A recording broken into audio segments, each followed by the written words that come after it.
Okay, so on this homework problem from the 1.5 applications of quadratic equations, we have a pretty intense investment problem. So again, there's one homework assignment. I pulled this from the homework assignment. I believe the red numbers might change in your example, but you can literally just change the numbers that I'm dealing with and then make it match the one that you have. Ideally, it might match mine exactly, but we have Scott and Laura have both invested some money. Scott invested $5,000 more than Laura and at a 2% higher interest rate. If Scott received $700 in annual interest and Laura received $250 in annual interest, how much did Scott invest? And there are two possibilities. What makes this problem very complicated is we are given a lot of information and we have to kind of suss out and figure out how to use it all.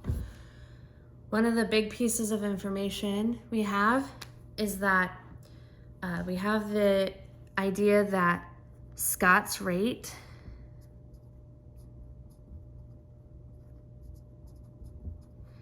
equals Laura's rate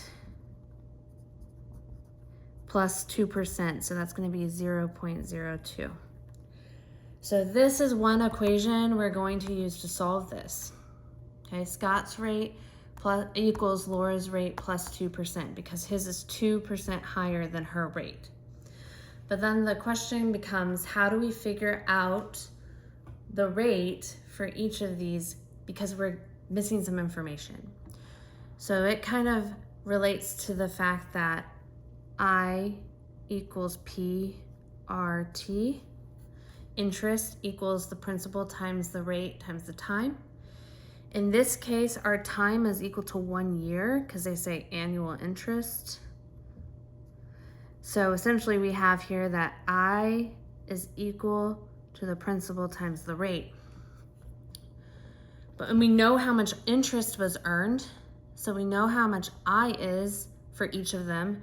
But what we have to figure out is the rate in order to use this equation, and we have to use that using the principal. But the principal is also going to be represented with expressions because you're told the difference between how much they invested, not exactly how much they invested. So I'm going to go ahead and make a chart. We have for Laura and we have for Scott.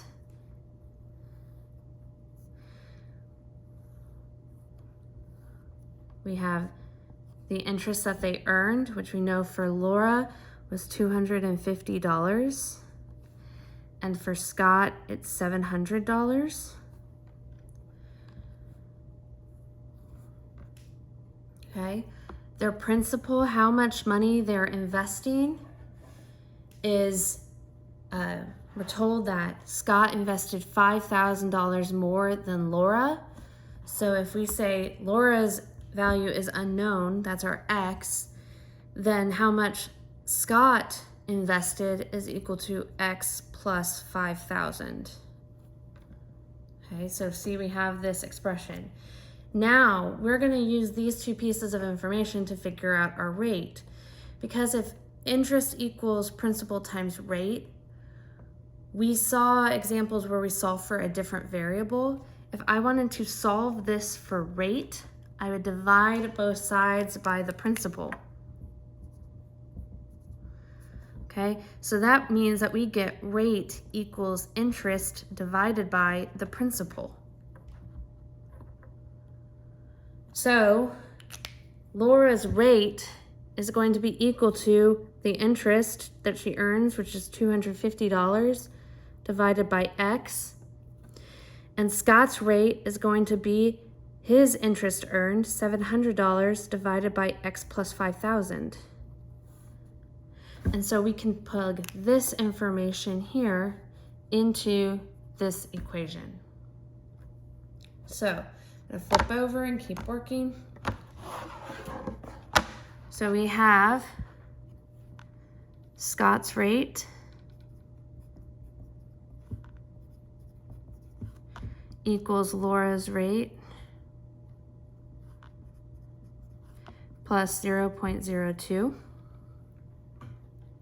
Scott's rate is 700 divided by x plus 5,000 equals Laura's rate, which is 250 divided by x plus 0.02.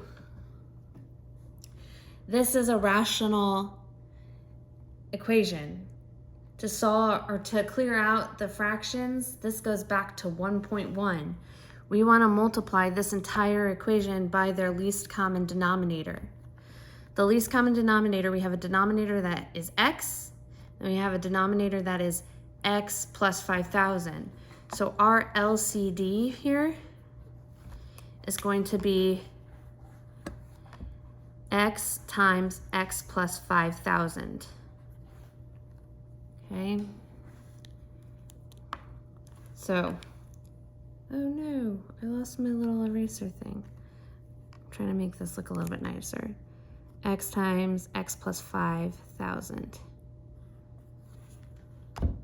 Okay, so that's our least common denominator that we're going to use to clear out our denominators. So that means we're just going to take this equation that we have here and we're going to multiply both sides by x times x plus 5,000. Let me zoom out a little if possible. Okay, so I'm going to multiply every term in this equation by this x times x plus 5,000. So over here we're going to have x times x plus 5,000 times 700 over x plus 5,000 equals x times x plus 5,000 times 250 divided by x plus 0.02 times, I guess I should write it out as x times x plus 5,000. Zoom out even more, times 0.02. So I'm just distributing this, multiplying every term in here by that least common denominator. The goal of that is to start to have some things cancel out because we can write these over 1. So x plus 5,000 divided by x plus 5,000 equals 1, so that cancels out. So here we're just left with 700 times x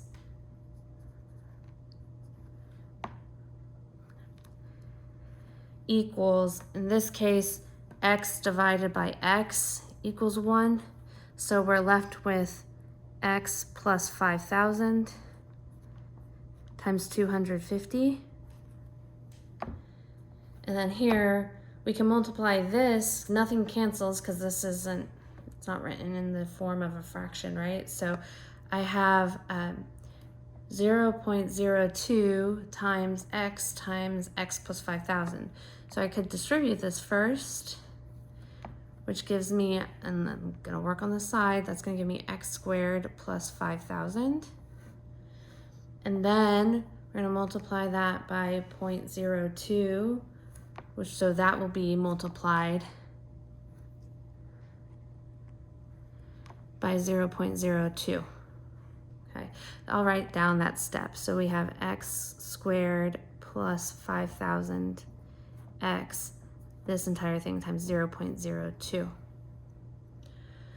So I can then distribute this into here,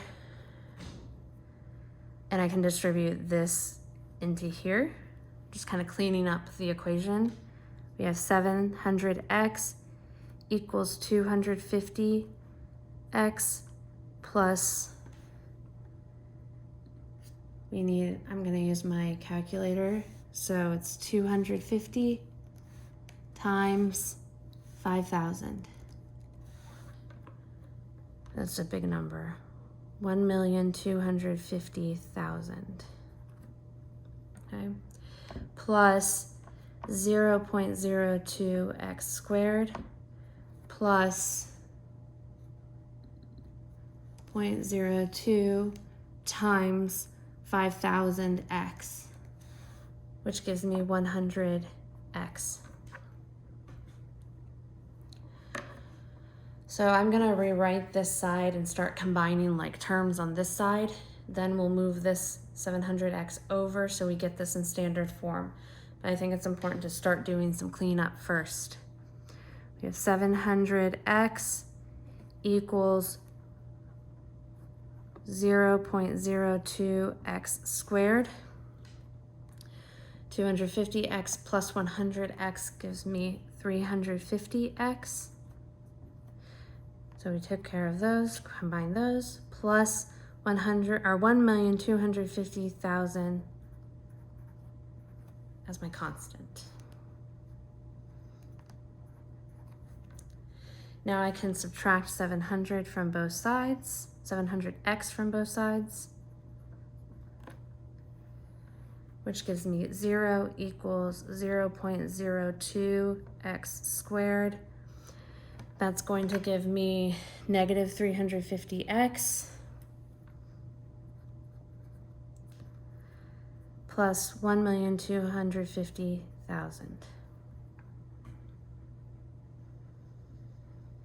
Okay, that's a lot of work. You might want to pause to look at this. Make sure you're following the steps. There was rewriting Scott's rate in terms of interest divided by principal, Laura's rate, writing hers as interest divided by principal, and then add that 2% because his is 2% greater than hers. It's earning interest at a 2% greater rate. Multiply out by the least common denominator to clear the denominators. That also gives us some information about our values. We have restrictions on this. Our restrictions are x can't be equal to 0 and x can't be equal to negative 5,000, but we shouldn't have an issue with that one because it's not possible to invest negative $5,000. Here we distribute this and multiply every term in the equation by that least common denominator and then cancel out the things that will cancel to 1. Then we distributed to clear out our parentheses.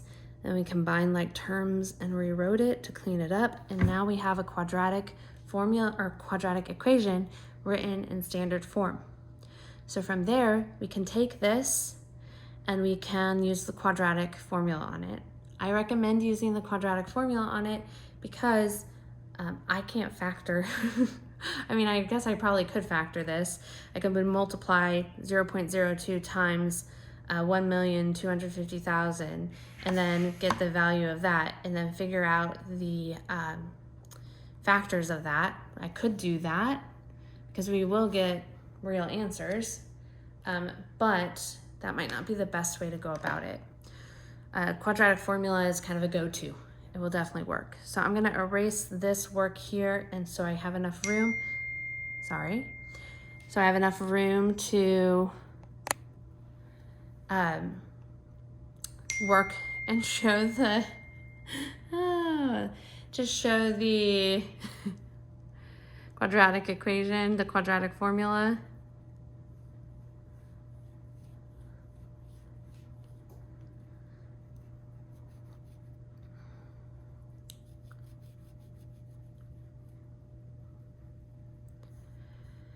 So we have our quadratic formula, which is x equals negative b plus or minus square root b squared minus 4ac all over 2 times a.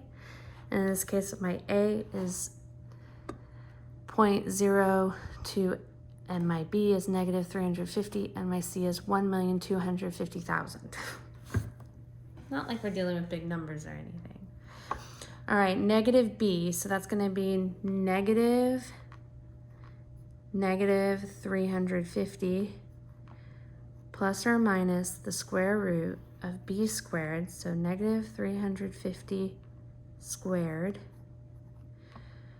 minus 4 times 0.02 times 1,250,000.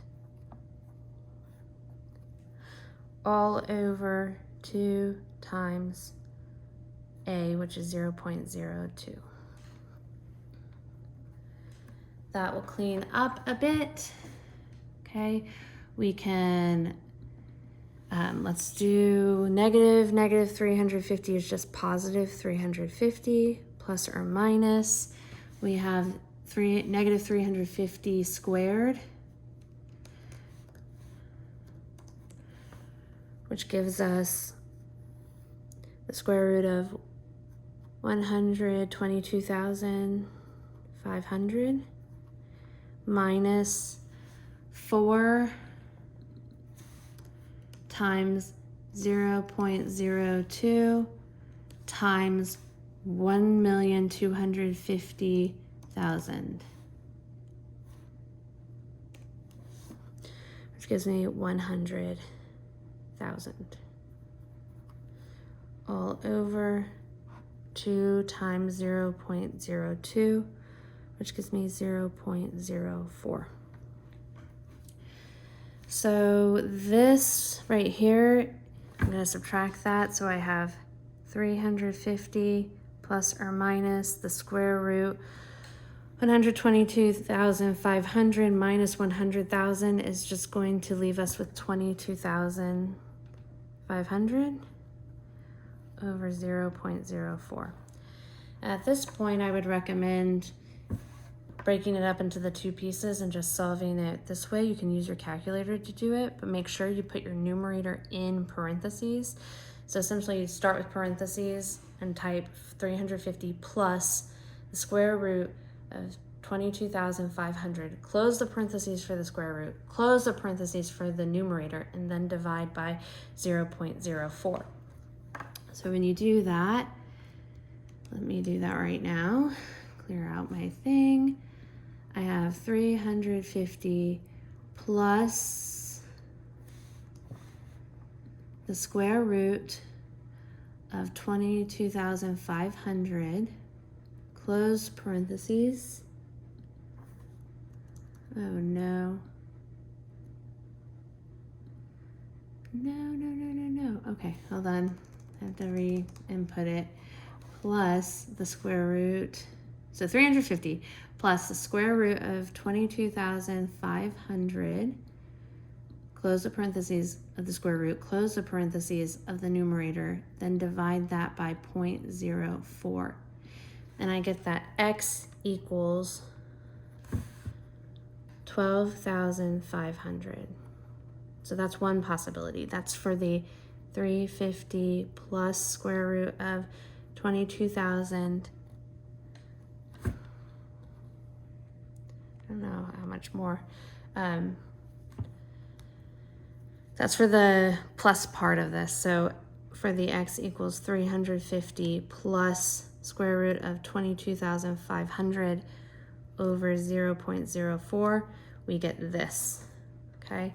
Then we'll do x equals 350 minus the square root of 22,500 all over 0.04. And that equals, let me go back here, clear it up, 350 minus the square root of 22,500, close the parentheses on the square root, close the parentheses on the numerator, divided by 0.04. That gives me 5,000. So Scott either, well, this is our x values, right? So this is representing, going way back to the beginning, that's representing Laura's investment. So x either equals $12,500 or x equals $5,000. But Scott invested $5,000 more than Laura did. So to find Scott's, so these are the Laura's possibilities. Laura's investment, her principal. Okay. Scott's principal would be this plus 5,000. So we get x plus 5,000 for Scott. So that's going to be 12,500 plus 5,000 or 5,000 plus 5,000. So he either invested $10,000 or he invested $17,500. So this is a very long problem. I already told you in class I would not put a problem like this on your test. Literally just explaining and working it out took 20 minutes. And so I wouldn't put something like that on your test, though I do think, especially if you're thinking about studying business or needing business calculus in the future, this might be a skill that you need. So I do think it's important to go over. People are definitely studying different things, and it's important to know where you might see this in different fields. So in this case, I hope this helps. If you need help on this problem, like you have different numbers, I'm willing to just help you set it up so that you just need to the point where get to the point where you just need to use the quadratic formula. Okay. So please don't hesitate to ask for help. But yeah, good luck. It's the last question on your 1.5 homework. And let me know if you need any help. Thank you.